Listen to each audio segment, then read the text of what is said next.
सध्या महाराष्ट्रामध्ये छान गुलाबी थंडी पसरली आहे आणि तुमच्या शहरामध्ये किंवा गावामध्ये गुलाबी थंडीचा आनंद तुम्ही नक्कीच घेत असाल, कारण पारा छान खाली घसरलाय. पण राजकारणात मात्र सध्या उलट चित्र आहे, कारण निवडणुका जाहीर होण्याच्या उंबरठ्यावरती आहेत आणि राजकारणाचा पारा चढतच चाललाय. खरं तर बॉइलिंग पॉइंटकडे चालतोय असं दिसतंय. विधिमंडळामध्ये घमासान सुरू आहे. रोज नवनवे व्हिडिओज बाहेर येत आहेत. आमदार एकमेकांना ताण देऊन घाम फोडतायत आणि या घडामोडींचा हॉटस्पॉट सध्या आहे नागपुरातलं हिवाळी अधिवेशन. नमस्कार, मी पूर्वी भावे. 0 आवरमध्ये आपलं स्वागत. निवडणूक आयोगावरचा विरोधकांचा राग आज विधानसभेमध्ये पुन्हा दिसला. काँग्रेस नेते नाना पटोलेंनी विधानसभेमध्ये राज्य निवडणूक आयोगाच्या अध्यक्षांवरती कारवाई करावी, त्यांना हटवावं अशी मागणी केली. त्याच्यावरती थेट महाभियोगासारखी कारवाई करावी असं त्यांचं म्हणणं होतं. हा आजचा अधिवेशनाचा हायलाईटही होता. आणि या व्यतिरिक्त आजही टार्गेट ठरली ती लाडकी बहीण. कसं झालंय, लाडकी बहीण योजना हा सर्वसामान्य घरातल्या मुलींचा, महिलांचा लाडका विषय आहेच. तो सत्ताधाऱ्यांचा लाडका आणि अभिमानाचा विषय आहे. पण विशेष असं आहे की तो विरोधकांचाही तितकाच लाडका आणि जिव्हाळ्याचा विषय. त्यामुळे मुख्यमंत्र्यांनी कितीही ताकीद दिली तरी प्रत्येक दिवशी सभागृहाच्या चर्चेत लाडक्या बहिणी डोकावतातच आणि त्या निमित्ताने सत्ताधारी आणि विरोधक बंधूंमध्ये झुंबतेच. कालच सरकारने लाडकी बहीण योजनेचा गैरफायदा काही पुरुषांनी, सरकारी कर्मचाऱ्यांनी कसा घेतलाय सभागृहात सांगितलं होतं. त्यामुळे 32 कोटींच्या नुकसानीची कबुलीही दिली होती. आज याच डिक्लेरेशनवरनं पुन्हा चर्चा झाली, आरोप प्रत्यारोप झाले.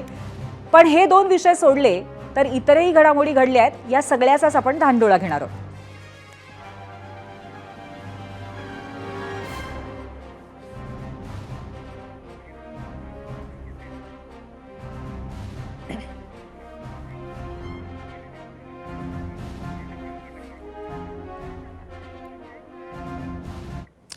तर विधिमंडळाशी संबंधित सगळ्यात पहिली बातमी एका अनोख्या कारवाईची आहे. मला सांगा, काही गुंडांनी रस्त्यात हाणामारी केली तर काय होतं? पोलीस सगळ्यांना पकडून घेऊन जातात, 2-3 दिवस आत ठेवतात, मग कोर्ट कचेऱ्या, जामीन असं सगळं होतं. आणि नंतर हीच हाणामारी कुणी विधान भवनात केली तर काय होईल असा सुद्धा तुम्हाला मी प्रश्न विचारणार आहे. पण माझं उत्तरच मी तुम्हाला देते की फार काही नाही, फार फार तर 1-2 दिवसांची पोलीस कोठडी बसू शकते. मी असं म्हणतीये असं नाही आहे, असं एक अहवालच सांगतोय.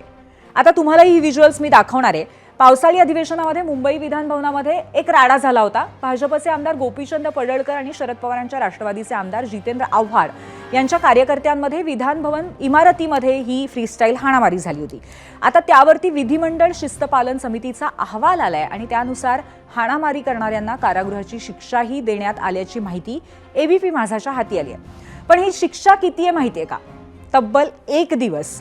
आणि ते देखील हाणामारी करणाऱ्या सगळ्यांना नाहीच, केवळ ऋषिकेश टकले आणि नितीन देशमुख या 2 कार्यकर्त्यांना. म्हणजेच मोजक्याच लोकांना शिक्षा, तीही केवळ सिम्बॉलिक. विधिमंडळामध्ये हाणामारीच्या शिक्षेचं हे मॉडेल जर सगळीकडे राबवलं गेलं तर मात्र राज्याचं काही खरं नाही.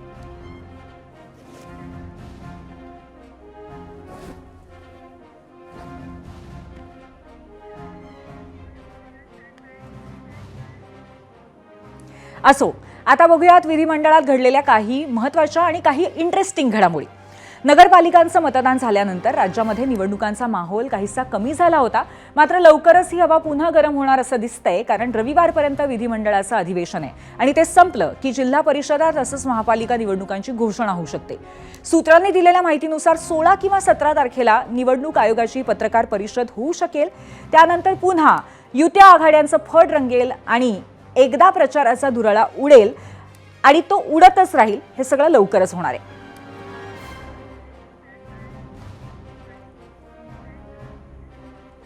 आता निवडणुकीच्या घोषणांची हीच शक्यता बहुतेक गृहीत धरून विरोधी पक्षांनी राज्य निवडणूक आयोगाच्या विरोधामध्ये आज तलवारीला धार लावायला सुरुवात केली आहे. राज्याच्या निवडणूक आयुक्तांवरती महाभियोगाप्रमाणे कारवाई केली जावी असा प्रस्ताव काँग्रेसच्या नाना पटोले यांनी आज विधानसभेत मांडला. घटनेच्या अनुच्छेद 243 अनुसार ही कारवाई व्हावी अशी पटोलेंची मागणी होती. नगरपालिका निवडणुका पुढे ढकलण्यावरती खुद्द मुख्यमंत्र्यांनीही टीका केल्याची आठवण नानांनी करून दिली. मात्र विधानसभेचे अध्यक्ष राहुल नार्वेकर यांनी सभागृहाला हा अधिकार नसून घटनेनुसार निवडणूक आयुक्तांवरती केवळ संसदेत महाभियोग चालवला जाऊ शकतो असं सांगत पटोलेंचा प्रस्ताव फेटाळला. भारतीय राज्यघटनेचे कलम 243 क मधील तरतुदीनुसार राज्याच्या राज्य निवडणूक आयुक्ताविरोधात बेकायदेशीर कृत्य केल्याबद्दल त्यांना पदावरून दूर करण्याची आवश्यक प्रक्रिया तात्काळ सुरू करण्यासाठी आपण शासनाला निर्देश द्यावा. याबाबतची अधिकारिता ही केवळ संसदेची असून राज्य विधिमंडळामध्ये राज्याच्या निवडणूक आयुक्तांचा पदावरून दूर करण्यासाठी प्रक्रिया करता येणार नाही व तसे संविधानाला अपेक्षित नाही. आणि याच मुद्द्याला धरून आज आम्ही 0 आवरमध्ये आमचा पहिला प्रश्न विचारलाय. तो प्रश्न पाहूयात पोल सेंटरला. आजचा आमचा पहिला प्रश्न आहे, राज्याच्या मुख्य निवडणूक आयुक्तांना हटवण्याची नाना पटोले यांची मागणी योग्य आहे का? होय आणि नाही असे 2 पर्याय आहेत आणि आमचा हा प्रश्न अजूनही लाईव्ह आहे.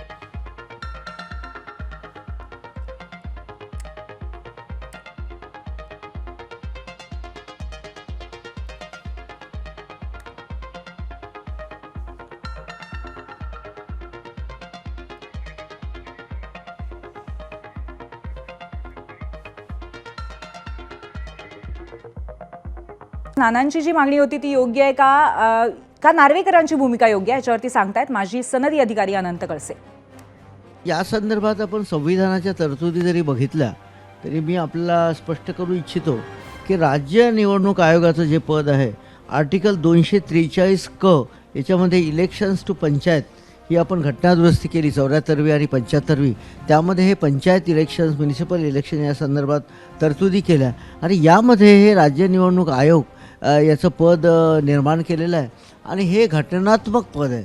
याला काढून टाकण्यासाठी ज्या तरतुदी आहे त्या अत्यंत कठीण आहे. जसं सुप्रीम कोर्ट जजला काढून टाकण्याच्या तरतुदी आहे किंवा हायकोर्ट जजला काढून टाकण्याच्या तरतुदी आहे, त्या धर्तीवरच त्यांना त्याचं तसं इम्पिचमेंट करता येतं. त्याला इम्पिचमेंट म्हणतात. त्याला पार्लमेंटमध्ये प्रस्ताव आणावा लागतो, दोन्ही सभागृहांनी तो पारित करावा लागतो. त्यानंतर त्यांना पारित झाल्यानंतर 2/3 बहुमताने याची तरतूद याच्यामध्ये आहे. बहुमताने तो पारित झाल्यानंतर मग माननीय राष्ट्रपतीकडे पाठवून त्याच्यावर पुढे कारवाई होते. त्यामुळे त्या पदावाला पदमुक्त करणं किंवा काढून टाकणं किंवा बडतर्फ करणं ही मागणी संविधानाला धरून होणार नाही. माननीय अध्यक्ष विधानसभाने अत्यंत योग्य निर्णय दिला आणि संविधानाला धरून संविधानाच्या अंतर्गत कॉन्स्टिट्युशनल प्रोव्हिजनच्या कन्फर्मिटीमध्ये हा निर्णय दिलेला आहे. त्यामुळे राज्य निवडणूक आयुक्ताला काढण्याचा विधानसभेला तसा हक्क नाही, कॉन्स्टिट्युशनल राईट नाही आहे. त्याच्या वेगळ्या तरतुदी कॉन्स्टिट्यूशनमध्ये दिलेल्या आहेत. त्यामुळे विधानसभेला असा कुठलाही हक्क नाही असं तज्ज्ञच सांगतायत. बरं, सध्या अजून निवडणुका जाहीर झालेल्या नाही आहेत, परंतु असं असताना युती आघाडीची समीकरणं जुळायला पुन्हा एकदा सुरुवात झालेली आहे. कोल्हापूर महापालिकेमध्ये महायुतीचा फॉर्म्युला ठरल्याचंही समजतंय. भाजप आणि शिवसेना प्रत्येकी 33 जागा लढणार आणि राष्ट्रवादीला 15 जागा दिल्या जाणार अशी माहिती बाहेर आलेली आहे. कोल्हापुरामध्ये 20 वॉर्डांमध्ये मिळून 81 नगरसेवक निवडले जाणार आहेत. अर्थात हा फॉर्म्युला स्थानिक पातळीवरती ठरलाय आणि त्यावर पक्षाचे नेते शिक्कामोर्तब करणार आहेत असं कळतंय. आणि त्याचबरोबर सोलापुरामध्ये महाविकास आघाडी आणि मनसेचं ठरलेलं आहे. काल झालेल्या बैठकीमध्ये भाजपच्या विरोधात काँग्रेस, शरद पवारांची राष्ट्रवादी, ठाकरेंची शिवसेना, माकप सोबत जाण्याचा निर्णय मनसेच्या स्थानिक नेत्यांनी घेतलेला आहे. ठाकरे सेनेचे नेते चंद्रकांत खैरेंच्या पुढाकारानं ही आघाडी जमून आली आहे. विशेष म्हणजे वंचित बहुजन आघाडी आणि समाजवादी पक्षानंही या आघाडीला पाठिंबा दिल्याचं समजतंय. मनसेच्या ज्येष्ठ नेत्यांचा महाविकास आघाडीसोबत जाण्यास पाठिंबा असल्याची माहिती शहराध्यक्ष विनायक महिंद्रकर यांनी दिलेली आहे. त्यांच्या वरच्या बाजू म्हणजे वरच्या आघाडीमध्ये काय झालं हे मला माहीत नाही राज्य लेवलवर, पण सोलापूरचे काँग्रेसचे प्रकाश अलगुलवार साहेब, माजी आमदार चेतन नरोटे, अजून त्यांच्या पक्षाचे वरिष्ठ आणि काल परिणितीताईचा वाढदिवस होता असं सुद्धा चेतन भाऊचं म्हणणं होतं आणि त्या अनुषंगाने सगळ्याच्या अनुमोदनानेच ही काल महाविकास आघाडीची बैठक झालेली आहे आणि काँग्रेसचे पदाधिकारीसुद्धा त्याला मान्यता आहे. मी आमचे माननीय बाळा नांदगाव साहेब यांच्याशी बोललो आणि त्याने सुद्धा मला त्याच्याबद्दल पॉझिटिव्ह उत्तर दिलेलं आहे. त्यांनी म्हणले गुड लक विनायक, तू त्या पद्धतीनं करून घे आणि काय अडचण असल्यावर तुझा अहवाल सगळा घेऊन मुंबईमध्ये ये. आता आजची दुसरी महत्त्वाची बातमी. काल सकाळी ठाकरेंच्या शिवसेनेचे नेते अंबादास दानवेंनी व्हिडिओ बॉम्ब टाकून खळबळ उडवली होती. हा व्हिडिओ शिवसेना आमदार महेंद्र दळवींचा असल्याचा संशय निर्माण करण्यात त्यांना यश आलं. त्यानंतर एकीकडे हा AIचा व्हिडिओ असल्याचं शिवसेना नेते सांगत होते, तर आमदार महेंद्र थोरवेंनी यामागे सुनील तटकरे असल्याचा सनसनाटी आरोपही केला होता. या आरोपांना तटकरेंनी आज दिल्लीमध्ये पत्रकार परिषद घेऊन उत्तरं दिली आणि दानवेंनी शेअर केलेला व्हिडिओ त्यामागे कोण आहे याची मुख्यमंत्र्यांनी चौकशी करावी अशी मागणीही केली. बघूयात. थोर भक्त नेत्याच्या विरुद्ध केलेल्या आरोपाची सखोल चौकशी राज्याचे मुख्यमंत्र्यांनी आजच विधिमंडळामध्ये घोषित करावी. तो व्हिडिओ कुठला माफ आहे का कसा आहे, त्यानंतर नेमकं त्याच्यातलं काय तथ्य आहे हेही शोधून काढावं. आणि त्याचबरोबर त्यांना माहिती कोणीतरी राजकीय खलनायकांनी दिली असं त्यांचं जे वक्तव्य आहे, त्या राजकीय खलनायकांची सुद्धा पूर्णपणाची साधनते चौकशी मुख्यमंत्र्यांनी जमलं तर केंद्रीय तपास यंत्रणेची मदत घेऊन ताबडतोब करावी अशी माझी माननीय मुख्यमंत्र्यांच्याकडे सुद्धा मागणी आहे. मात्र शिवसेनेचे आमदार आपल्या आरोपांवरती ठाम असल्याचं दिसतंय. कारण नागपुरात पोहोचल्यानंतर महेंद्र दळवींनी आपला जुना व्हिडिओ वापरल्याचा दावा करत तो व्हिडिओ सुद्धा मीडियाला त्यांनी दाखवला. रायगडच्या जनतेने मतरूपी आशीर्वाद जो आदरणीय तटकरे साहेबांना दिला त्याबद्दल रायगडच्या जनतेच्या मनापासून आभार व्यक्त करतो. माझ्या विधानसभा मतदारसंघामध्ये अलिबाग रोहा मुरुड या जनतेने खऱ्या अर्थाने सर्वाधिक मताधिक्य दिलं.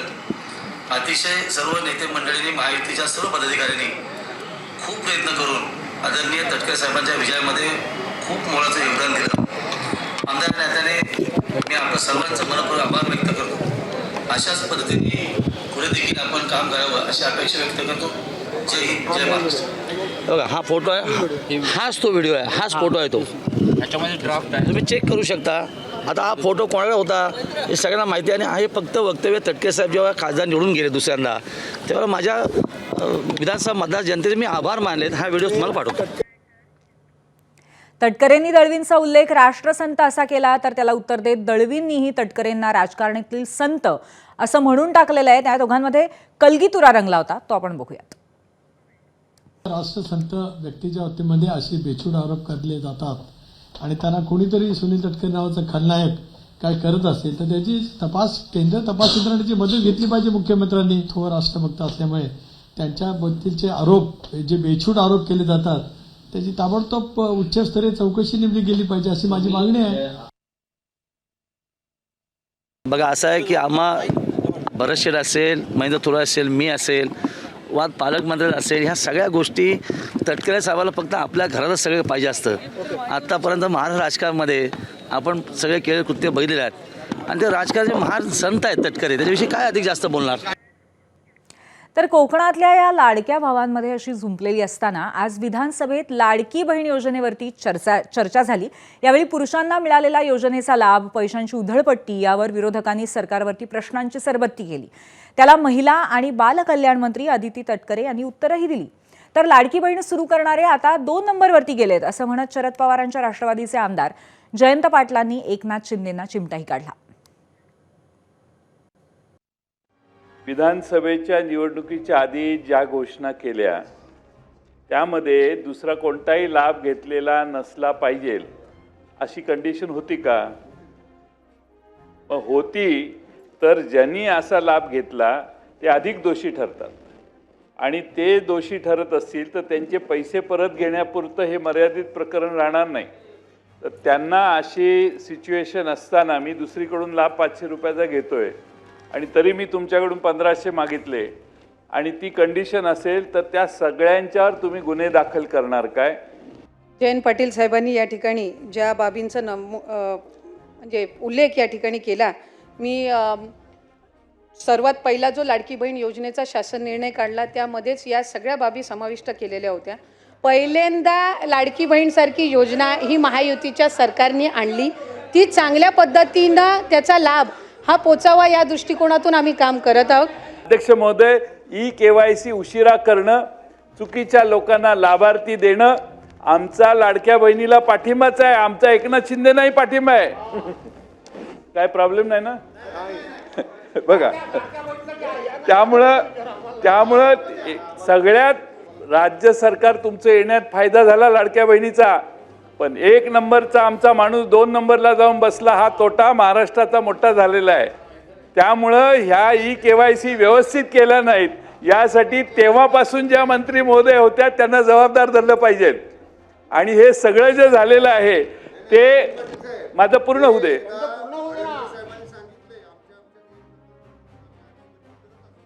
अध्यक्ष महोदय, एकनाथ शिंदे साहेब असल्याच लोकांनी तुमचं नुकसान केलेलं आहे. एकनाथ शिंदे साहेब असल्याच लोकांनी तुमचं नुकसान केलं. तुम्हाला ते सारखं समजावून सांगतायत, काय हरकत नाही. एक नंबर हा एक नंबरच असतो. एक नंबर हा एक नंबरच असतो. गिरीश महाजन साहेब, या योजनेने काय परिणाम झाला तर तुम्ही सगळे इकडे येण्याच्या म्हणजे झोल्यात होता, पण तिकडे गेला. त्याला जो प्रमुख ज्याने हे तुम्हाला योजना आणायचं काम केलं त्या माणसावर अन्याय होतोय असं आता अलीकडे आम्हाला वाटायला लागले. त्यामुळं आता ते देसाई शंभूराजे काय म्हणतायत की 1 नंबरचा 2 नंबर जाईल तर 2 नंबरचा 1 नंबरही जाऊ शकतो. ते आता 1 नंबर इथं नाहीये म्हणून असं तुम्ही म्हणताय. त्यामुळे 2 नंबरचा माणूस 1 नंबरला जाणार आहे या 5 वर्षात, एवढं तुम्ही जाहीर करा. आमचं काही म्हणणं नाही. अजून डबल 1500चा 2100, हा शेवटचा प्रश्न, 1500चा रक्कम 2100 कधी करणार हे आम्हाला जाहीर करा. पण माझा एक स्पेसिफिक प्रश्न असा आहे की निवडणुकीच्या ऐन तोंडावर तुम्ही ही ज्या पद्धतीची घोषणा केली, कुठलाही नियम न पाहता या पद्धतीनं जे काही आता याच्यामध्ये अफरातफर झाली असं तुम्हीच मान्य करताय. मग अफरातफर झाली, योजना तुम्ही सुरू केली, तर गुन्हे दाखल करायची जी भूमिका आहे ती त्या लोकांवर करायची का तुमच्यावर करायची, हा एक प्रश्न आहे. ती संख्या वाढायला पाहिजे, कमी कशी होते? याचा अर्थ फ्रॉड झालाय, गडबड झाले, भ्रष्टाचार झालाय, चुका झाल्या, राजकारणाकरता, सगळ्याकरता, मतांकरता महाराष्ट्र राज्य लुटण्याचं तुम्ही काम केलं आणि तुम्ही समाधानकारक उत्तर देत नाही, म्हणून आम्ही तुमचा निषेध करतो. चला लक्षवेधी संदर्भात, लाडक्या बहिणीच्या संदर्भात नाना आपल्या आदिती तटकरे यांनी व्यवस्थित उत्तर दिलं. ऐका ना, अरे तुम्ही ही योजना जेव्हा सुरू केली तेव्हा ती, आता तुम्ही म्हणताय लाडक्या बहिणीवर अन्याय होतोय, तुम्ही योजना बंद करण्यासाठी कोण गेलं वडपल्लीवर कोर्टामध्ये? कोण गेलं? हे बघा, वडपल्लीवर कोणाचा समर्थक होता? अनिल वडपल्लीवर. अध्यक्ष महोदय, यांनी योजना बंद व्हावी म्हणून कोर्टात गेले आणि ते नानाचा माणूस होता वडपल्लीवर. आणि तुम्हाला सांगतो, कुठल्याही परिस्थितीमध्ये लाडकी बहीण योजना तुम्हाला वाटतं कमी होईल, बंद होईल, मी सांगतो तुम्हाला लाडकी बहीण योजना कधीही बंद होणार नाही. आणि सांगतो तुम्हाला, तुम्ही 2100 रुपये बोलले, योग्य वेळी आम्ही जे जे बोललोय ते सगळं पूर्ण करणार नाना. आणि लोकांचे पैसे लोकांना देण्याची दानत लागते, ती दानत आम्ही दाखवली. आणि म्हणून या ठिकाणी तुम्हाला सांगतो, लाडकी बहीण योजना कधी बंद होणार नाही. जे जे आम्ही बोललोय ते पूर्ण करणार आणि करणार. योग्य वेळी, योग्य वेळी, योग्य वेळी, योग्य वेळी, योग्य वेळी, योग्य वेळी देणार.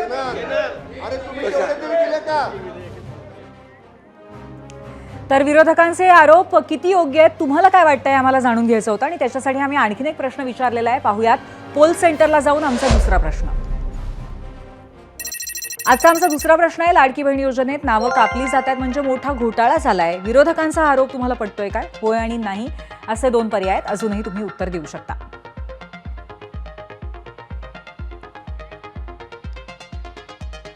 आणि त्याचबरोबर या प्रश्नाच्या अनुषंगाने आपल्याकडे काय रिॲक्शन्स आलेले आहेत आज, आणि पहिल्या प्रश्नाच्या दृष्टीनेही आपण पाहूयात माझा मीडिया सेंटरला आज दिलेल्या काही अगदी निवडक अशा प्रतिक्रिया.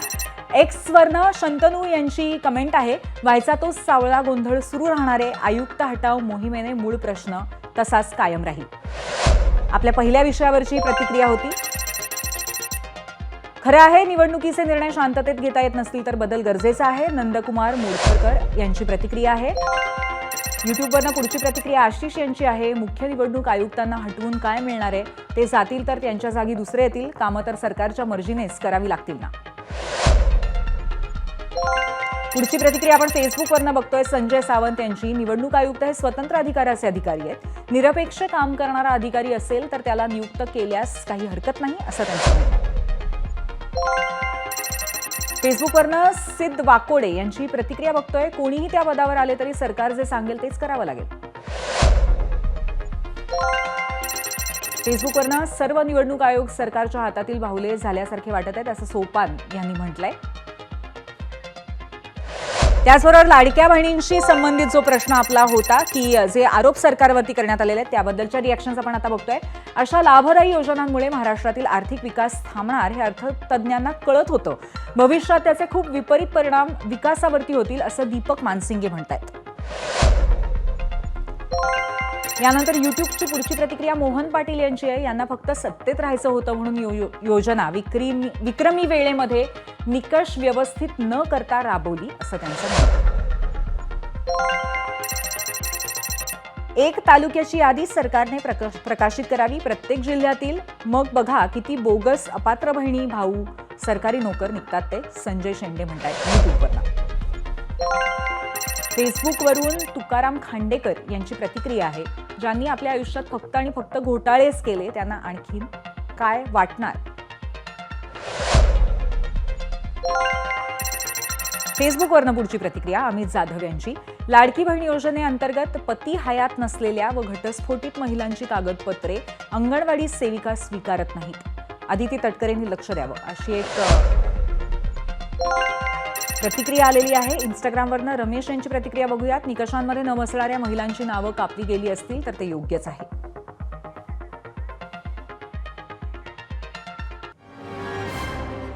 आणि याच विषयावरती चर्चा करण्यासाठी आता आपण जाऊयात गेस्ट सेंटरला. आज आपले पाहुणे आहेत गणेश खणकर, भाजपचे सरचिटणीस, आणि त्याचबरोबर शिवसेनेचे प्रवक्ते आनंद दुबे, शिवसेना उद्धव बाळासाहेब ठाकरे पक्षाचे.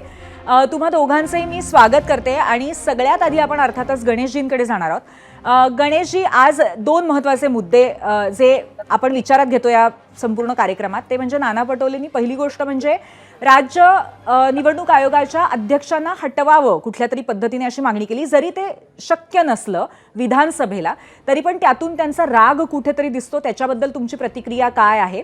आणि दुसरं म्हणजे लाडक्या बहिणींच्या बाबतीमध्ये काहीतरी घोटाळा आहे ज्या अर्थी इतके कमी झालेले आहेत पात्र मेंबर्स असं विरोधक म्हणतात. त्यावर तुमचं काय उत्तर आहे.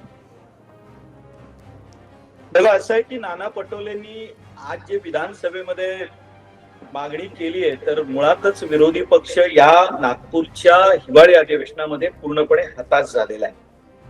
जो काही प्रकार आता सध्या सुरू आहे तर स्वाभाविक आहे. म्हणजे ज्या पद्धतीनं निकाल लांबले आणि ज्या पद्धतीनं न्यायालयाचं मत आलं या संदर्भामध्ये माननीय मुख्यमंत्री असतील, उपमुख्यमंत्री असतील यांनी देखील आपलं मत व्यक्त केलं की होय हे चुकीचं आहे, हे व्हायला नको होतं. मुळात असं आहे की आता सध्याची स्थिती अशी आहे ना की काही ना काही विषय घेऊन कुणी ना कुणी कोर्टात जात असतो. ज्या ठिकाणी आरक्षणामध्ये काही बदल झाले असतील ते बदल झाले म्हणून काही जण त्याविरुद्ध कोर्टात गेले. मधल्या काळामध्ये ज्या वेळेला चर्चा सुरू होती मला आठवते की साधारणतः काही काळापूर्वी हीच मंडळी म्हणजे त्यामध्ये नाना पटोले देखील होते, ही सातत्याने चर्चा होत असे की या सरकारमध्ये स्थानिक स्वराज्य संस्थांच्या निवडणुका घेण्याची हिंमत नाही, हे सरकार आम्हाला घाबरतंय, जनमत सरकारच्या विरोधात आहे, अशा सगळ्या घोषणा हे विरोधक करत होते. योग्य वेळेला निवडणुका जाहीर झाल्या, आम्ही निवडणुकांची तयारी केली. राज्य सरकार म्हणून जी भूमिका असते निवडणूक आयोगाच्या आदेशाप्रमाणे करावं लागतं, कारण निवडणूक आयोग ही स्वतंत्र संस्था आहे, ते त्यांचं काम करत असतात. हे सगळं सुरू झाल्यानंतर मात्र आरोपांची सरबत्ती सुरू झाली. याचं कारण त्यांना माहिती होतं की या निवडणुकीमध्ये आम्ही कुठे टिकणार नाही आहोत. आता नाना पटोले हे वारंवार ती गोष्ट सांगण्याचा प्रयत्न करतायत आणि मला माहिती आहे नानांचा उद्देश शेवटी काय आहे. नानांचा जो उद्देश असा आहे की शेवटी राज्य सरकारला काही ना काही करून या विषयामध्ये घ्यायचं. गणेशजी, हे सगळं तुम्ही म्हणताय पण त्याबरोबर दोन महत्त्वाचे मुद्दे असे आहेत की मग दुबार मतदारांचा मुद्दा असू देत किंवा आता जो सगळा सावळा गोंधळ झालेला आहे निवडणुकांच्या निमित्ताने त्याबद्दल मुख्यमंत्री किंवा महायुती सरकारमधल्या सुद्धा सगळ्या नेत्यांनी नाराजी व्यक्त केली आहे. मग तसं असताना सुद्धा तुमचं असं म्हणणं आहे का की कुठलीच कारवाई करणं योग्य नाही किंवा विरोधकांचा विरोध किंवा त्यांची मागणी चुकीची आहे. दुबार मतदार हा विषय काय म्हणजे आज पहिल्यांदा आलाय का? हा गेली अनेक वर्ष चर्चा सुरू आहे ना याबाबतची. आम्ही किती वेळा याविषयी नाराजी प्रकट केलेली आहे की 2014 नंतरच दुबार मतदार वाढले, तसं आहे का? नाही गणेशजी, मुद्दा फक्त दुबार मतदाराचा नाहीये, ज्या पद्धतीने निवडणूक आयोगाचं कामकाज चाललेलं आहे त्याचा मुद्दा आहे हा. त्यात सुधारणा झालीच पाहिजे ना, याबद्दल आमचं काहीच दुमत असायचं कारण नाही. म्हणून तर आम्ही SR लागू केला, देशभरामध्ये SR ची प्रक्रिया सुरू झाली. आता जो विषय सुरू आहे तर या बाबतीमध्ये विधानसभा माननीय अध्यक्षांनी स्पष्ट केलं की निवडणूक आयोग ही स्वतंत्र संस्था आहे, ते स्वतंत्रपणे काम करतात. हे किती आणि खरं त्या असलं वतीनं तरी पण अशा मुद्द्यावरती जेव्हा बोट ठेवलं जातं विरोधकांकडनं तेव्हा आणखीन याच्यावरती चर्चा होत नाही किंवा एकत्र येऊन सर्वपक्षीय नेते सुद्धा कुठल्याच पद्धतीचं काम ह्याच्यावरती करत नाही. त्याच्या मागे काय कारण आहे? बघा, प्रत्येकाचा बघण्याचा व्ह्यू वेगळा आहे. प्रत्येकाचा बघण्याचा व्ह्यू वेगळा आहे. म्हणून मी स्पष्टपणे म्हटलं, जे घटनेत लिहिलेलं आहे त्या घटनेचं पालन केलं पाहिजे. केंद्रीय निवडणूक आयोग याबाबत त्यांची भूमिका घेईल. राज्य सरकार म्हणून आमची यातली भूमिका असण्याचा काही संदर्भ नाही आणि आम्ही आमची नाराजी यापूर्वीच प्रकट केलेली आहे. आम्ही असं कधीच म्हटलेलं नाही की निवडणूक पण या घडीला सगळा कारभार पारदर्शकपणे चाललाय आयोगाचा, निवडणूक आयोगाचा, राज्य निवडणूक आयोगाचा. ते त्यांच्या पद्धतीनं काम करत असतात आणि या पारदर्शक पद्धतीने करतायत का? अहो, असं आहे तर पारदर्शक पद्धत म्हणजे नेमकं आपण काय म्हणायचं? काय लोकसभेच्या वेळेला ज्यावेळी विरोधकांच्या 32 जागा निवडून आल्या त्यावेळेस ते काही आमच्या बाजूने नव्हतं असं आम्ही म्हटलो का कधी? ते त्यांच्या पद्धतीने काम करत असतात. काही चुका घडल्या असतील तर त्यावर पांघरून घालण्याचं काही कारणच नाहीये ना. गणेशजी, तुम्ही म्हणालात की दुबार मतदारांचा मुद्दा आधी सुद्धा झालेला आहे किंवा अशा पद्धतीचं काम करण्याची स्वायत्तता आयोगाकडे असते, पण आता तुमचं सरकार असताना याच्यामध्ये सुधारणा करण्याची जेव्हा कुठेतरी संधी आहे ते बघता तुम्हाला असं वाटतं का की हे सगळं समाधानी पद्धतीने चाललंय तुमच्या सरकारच्या अखत्यारीत? नाही, मी एक बाब स्पष्ट करू इच्छितो. आपण वारंवार निवडणूक आयोगाच्या ह्या विषयाच्या निमित्तानं शासनाला आपण जबाबदार धरण्याचा प्रयत्न करताय. एक तर स्पष्ट करतो, मी काही निवडणूक आयोगाचा प्रतिनिधी म्हणून इथे बसलेलो नाही. मी भारतीय जनता पार्टीचा महाराष्ट्र प्रदेशाचा प्रवक्ता म्हणून मी तुमच्या समोर बसलेलो आहे. गणेशजी, मी नाही, स्वतः मुख्यमंत्री आणि स्वतः सत्ताधारी नेते सुद्धा याच्यावरती वारंवार नाराजी व्यक्त करतायत, पण त्या दृष्टीने कुठली कृती केली जात नाही. म्हणून हा प्रश्न विचारते मी प्रश्न विचारते नाहीये, हा तुमच्याच सत्ताधाऱ्यांचा प्रश्न आहे. ही जी कृती असेल किंवा यातली जी सुधारणा असेल हे शेवटी केंद्रीय निवडणूक आयोगच करू शकते. आणि आम्ही स्पष्ट करू इच्छितो, ज्या चुका झालेल्या आहेत, ज्या पद्धतीने निकाल लांबले, याविषयी आम्ही देखील आक्षेप नोंदवलेले आहेत. या बाबतीत आम्ही तुमच्या मताशी सहमत आहोत. जर या बाबतीत सुधारणा व्हायच्या असतील तर त्याला आमचा विरोध असायचं कारण नाही, हे मी स्पष्ट करू इच्छितो. बरं आनंदजी, सत्ताधाऱ्यांचा विरोध असायचं काही कारण नाही असं स्पष्टपणे म्हटलं जात आहे, पण त्याचबरोबर तिकडनं कुठली सक्रिय प्रतिक्रिया येते असं तुम्हाला वाटतंय का? तुम्ही समाधानी आहात का ज्या पद्धतीने सरकार आता या सगळ्या निवडणूक आयोगासंदर्भातल्या गोष्टींना हाताळतंय किंवा त्याला उत्तर देतंय? पूर्वीजी आपण सर्वांना सप्रेम जय महाराष्ट्र. पूर्वीजी मी तुम्हाला सलाम हे करतोय. तुम्ही एकदम चांगल्या पद्धतीने भाजपचे जे प्रवक्ते बसलेले आहेत त्यांच्या जे आन्सर होता हे तुम्ही लोकांच्या समोर आणले, यासाठी तुमचा खूप स्वागत. भाजपचे प्रवक्ते काय म्हणत आहे की दुबार मतदार आज हे नवीन नाही, म्हणजे हे पंडित नेहरू, जवाहरलाल नेहरूजी पासून आजपर्यंत आहे. ठीक आहे, 2014 पासून 2025 पर्यंत तुमची सरकार आहे. तुम्ही निवडणूक आयोगाचा विरोध का करत नाही? तुम्हाला कळलेला आहे मुद्दा काय आहे? सगळं विरोधक म्हणून सगळं जनता रस्त्यावर येत आहे आणि सांगत आहे की हे निवडणूकचे जे अधिकारी आहेत हे चुकीचं काम करत आहेत, दुबार मतदार जे आहेत हे झाले नाही पाहिजे. पण तुम्ही न मोर्चामध्ये सामील होतात, न तुम्ही कुठे पत्र लिहितात, न तुम्ही कुठे आंदोलन करतात. तुम्ही काय म्हणतात, आमचा पण विरोध आहे. हे कसला विरोध आहे? बंद दारामध्ये विरोध करायचा काही अर्थ नाही. हे होता पहिला प्रश्न. दुसरा प्रश्न, पूर्वीजी मला हे सांगा की जेव्हा दुबार मतदारांची सगळं पोलखोल आम्ही केलो, म्हणजे विरोधक म्हणून आमचे पक्षाचे सगळे नेत्यांनी केले आणि निवडणूक आयोगाची अधिकाऱ्यांनी मान्य केला, दिनेश वाघमारे सरांनी आणि चोकलिंगम सरांनी, की हा हे तुमचा मुद्दा एकदम खरा आहे, चूक आहे, आम्हाला वेळ द्या, आम्ही काहीतरी करतो. तर हे बघा, राज्यामध्ये स्थानिक निवडणूकचे इलेक्शन सुरू आहे. 2 डिसेंबरची इलेक्शन कोर्टामुळे 20 डिसेंबरला गेली ना, म्हणजे हे कोणाची चूक होती? काय विपक्षी चूक होती? नाही, हे यांची चूक होती. नाना पटोले साहेब काय म्हणत आहे की यांना तुम्ही काढा, म्हणजे यांना हे जे पदावर बसले आहेत त्यांची तुम्ही हकालपट्टी. ठीक आहे, संविधानिक प्रक्रियामध्ये आम्ही नाही करू शकत जे तुमचे स्पेशलिस्ट लोकांनी सांगितलंय, पण आम्ही लोकतंत्रमध्ये आहोत, आम्ही लोकशाहीमध्ये आहोत. जर कुठेतरी चूक असेल तर आमचा अधिकार आहे की आम्ही तो विषय घेऊन नक्की हा अधिकार आहे आणि मला वाटतं त्या अधिकाराच्या अंतर्गतच सभागृहामध्ये हा मुद्दा म्हणजे काय तुम्ही काही पण करणार आणि तुम्ही इथे बसून हे सांगणार की चुका आहे पण आम्ही काही आम्ही काही अगदी करू बरोबर शकत आहे नाही. दुबेजी, असं तुमचा कसं मुद्दा कळलेला आहे. आज सभागृहामध्ये सुद्धा अत्यंत नाना पटोलेंनी प्रकर्षाने मांडलेला आहे आणि या मुद्द्यावरती चर्चा होत राहील. पण आज आपल्याकडे खूप कमी वेळ आहे. तुम्ही दोघंही इथे आलात आणि या विषयावरती आपली मतं मांडली, त्याबद्दल खूप खूप धन्यवाद. थेट पोल सेंटरला जाऊया आणि 2 प्रश्नांचे कौल आपण बघणार आहोत. सर्वात आधी निवडणूक आयोगाबाबत विचारलेला जो प्रश्न होता त्याचा आजचा कौल बघूयात. एकूण 12,000 मतं या पोलला आलेली आहेत आणि नाना पटोले यांची मागणी योग्य आहे का याच्यावरती महाराष्ट्राचं मत आहे. 80% लोक म्हणतात होय ही मागणी योग्य आहे आणि 20% लोकांना मात्र ही मागणी पटलेली नाहीये. पुढच्या पोलचा सुद्धा आपण कौल जाणून घेऊयात. लाडकी बहीण योजनेमध्ये नावं कापली जातात म्हणजे मोठा घोटाळा झालाय, विरोधकांचा आरोप असल्यावरतीच हा प्रश्न आहे. तर हा आरोप 78% लोकांना पटतोय, 22% लोक म्हणतात नाही. 13,000 एकूण मतं आज आलेली आहेत.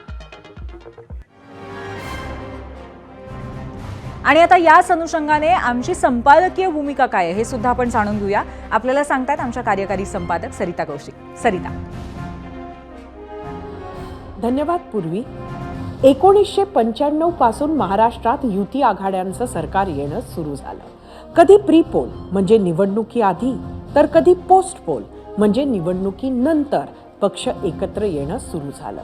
छोटा भाऊ मोठा भाऊ, जागा वाटप, मंत्रिपदांची विभागणी असे वादविवाद होत राहिले. पण सामान्यतः काही सीमारेषा पाळल्या जायच्या. उदाहरणादाखल सहसा ज्या पक्षाचे जास्त आमदार त्याचा मुख्यमंत्री हा अलिखित नियम बनला, ज्याला 2004 आणि 2022 हे 2 अपवाद म्हणता येतील.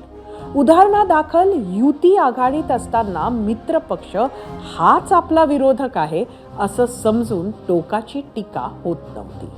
पृथ्वीराज चव्हाणांबद्दल शरद पवारांचे हाताला लकवा वगैरे वक्तव्य यायचे, पण ते तेव्हाही अपवादच होते. आज मात्र सगळंच टोकाला गेलंय. कोणीच कोणाचे नाही हे सर्वांना माहिती आहे. हे मान्यही केलेलं दिसतंय.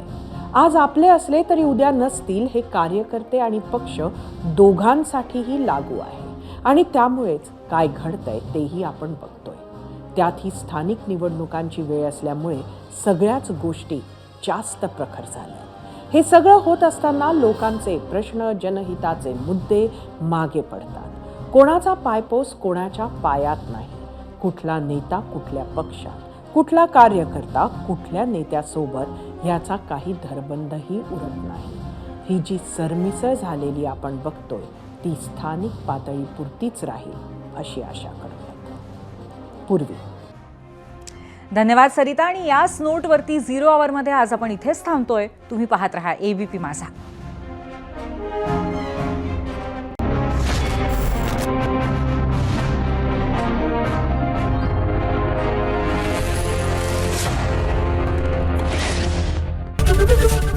ABP माझा, उघडा डोळे बघा नीट.